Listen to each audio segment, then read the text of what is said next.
Jen, I'm telling you right now, there's stuff breaking apart everywhere. I mean, I've got huge chunks of wood, roofing from somewhere, I don't even know where, even occasionally some concrete coming in here. So this is a far worse side than we dealt with on the northeast side. I mean, this is just unbelievable. It's relentless. The winds are easily gusting over 100 miles an hour here on Galveston Island, and the damage has got to be unthinkable out there. I mean, we've got huge pieces of plywood laying, tar paper out there, so that means we're talking about roof damage here. Occasionally, I even got some of those terracotta roof pieces that flew over this way, and no telling where they came from.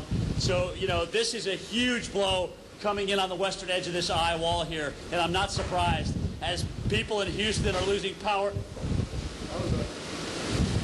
as people in Houston are losing power, we're just continuing to watch our backs in through here, and this is really dangerous. This car right here, they don't even realize the kind of debris that's coming down right now. These guys just need to get parked in a corner somewhere. I mean, I'm telling you, every once in a while, this huge bang, and what it is it's not it's not the concrete coming apart. It's some piece of rooftop that's banging against the wall up above me and coming on down. So it's amazing, guys, what's going on here. And it almost seems like the wind is starting to shift direction a little bit more toward the west, perhaps, and blowing it in here more. That's why the lens is probably getting a lot wetter. So we got big action here. I mean, this thing tightened up. It didn't weaken at all. You're dealing with winds over 100 miles an hour on the east side and the west side. Jeff, I heard you mention what's going on up around Port Arthur and Orange. I mean, I can't even imagine the water rise up there on that Port Arthur seawall. It only takes 14 feet. So, anything over that, it's going to flood everywhere up there. So, folks, I don't think anybody has power that's anywhere from Lake Charles on down, especially with the kind of wind. We've had 60 sustained, 80 gusts, all the way down to Intercontinental, and that's just going to continue to roll inland. There's no reason why it shouldn't. Anywhere you are. Watch it. All right, even in here, okay. All right. Even in here, in this concrete building, stuff like this coming in can do some damage. Man. This morning, we've been seeing winds gusting, continuously. You're talking about the Beaumont area, more than an 80 and 90 mile per hour wind gust for 2 hours straight. That's the kind of wind that could actually blow over cars. I know you saw that car driving out there. I mean, have you seen any big damage like that, like cars getting blown over?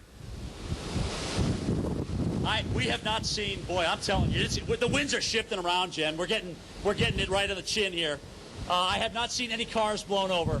As far as I can see, of course, it is still pretty dark out there. There's no power, but there's going to be some damage to these cars, because if this debris is flying around and hitting this building, it's going to be flying around and hitting the windows of these cars and automobiles. We've got some flooding in the parking garage we've been talking about all night long, and it's not because of the surge. It's because of the wave action. The wave action's been huge over the wall, and that wall of water has just been rolling in and rolling over the seawall. So it's been an incredible night. We talked to a man earlier tonight who actually swam from his home to an area where he could actually walk, and he walked 12 blocks over here. Here's what he had to say about his experience. Inside the house, it was up to my chest.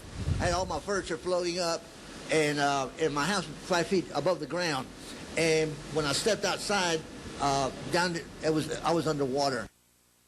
So, obviously, that will probably be a familiar sight in many areas tonight, especially where you took the southeast wind.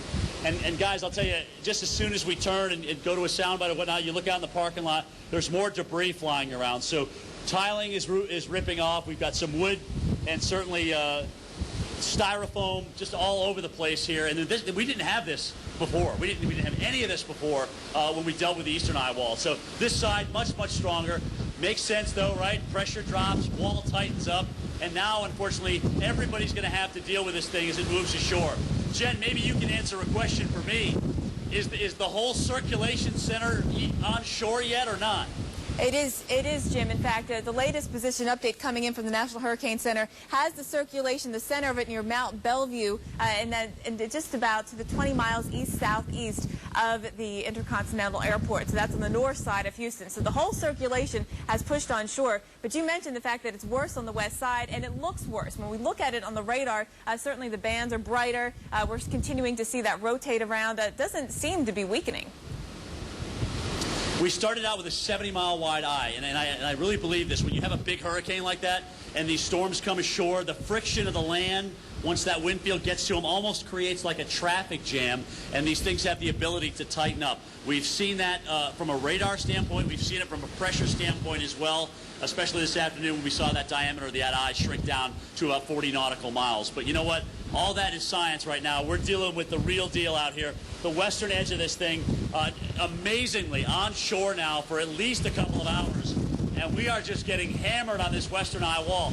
All of this is going to be heading across Galveston Bay. All of this heading into downtown Houston. So what the east side or the north side doesn't give you, this west side will. And it is packing a punch, as you mentioned, Jen. I mean, just look at this wind. You can see how it's even changed direction, too. Before it was coming across, we felt pretty comfortable in here. Now, at times, it comes and whooshes around and comes in right at us. We haven't seen any rise in the water. So with the wave action that's going on right now and the fact that the winds are offshore, that is holding that water at bay. So thank goodness, at least for Galveston, that this thing jogged to the north. But you know what? We expected more of a surge problem here, and we're getting more of a wind problem with these winds at 110 miles an hour. That will be the big deal in Galveston. Some overwash, but the wind is going to be a far greater story here. Back to you. Jim, this morning you are talking about the thank goodness for Galveston anyway, that, it just shifted a little bit to your east. You did mention the water rise there. Can you talk a little more about that this morning? Is that parking lot behind you, is there water over it? I mean, can you see water that has come up anywhere? The water that I'm looking at has actually been up for the last 3 hours. I mean, there was so much wave action, Jen, over the seawall drive out there, that just that water alone that came up and was not allowed to go back in the ocean filled in the low areas. And this is one of the low areas here in this lower deck of the parking garage. And unfortunately, there are cars, there are automobiles down there.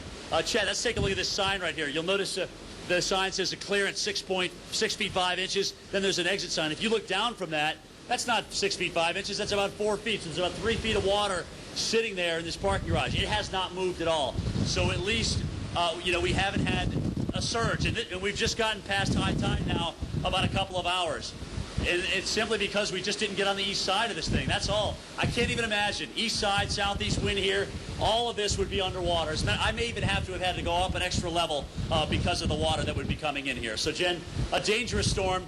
Either way you slice it, whether it be the overwash on the seawall or the winds that we're getting here, which are easily gusting outside at 100 miles an hour. A good excuse to be in this concrete structure right now. And, Jim, I think it's time to put your goggles back on. A lot of our viewers are blogging with us this morning, and they're concerned about you. So get those goggles back on. There's a lot of debris out there. All right, what Jim's dealing with right there is actually what Houston has been dealing with in the metro area. That western eye wall, it's been over downtown Houston, so we are dealing with just some tremendous conditions out there, even over the downtown Houston area. We're also concerned about, folks right along the coast as well. We're going to head down to Freeport and show you what we're looking at in terms of some of the concerns of winds in just a moment. We have also concerns for tornadoes, and there has been a tornado touchdown reported in the Highlands at 4:45 this morning. That's in the northern side of the Houston area, actually in the north and eastern side. Right now, as I'm looking at the conditions, it looks like you're getting some quiet weather for the moment, but beware, there's more to come.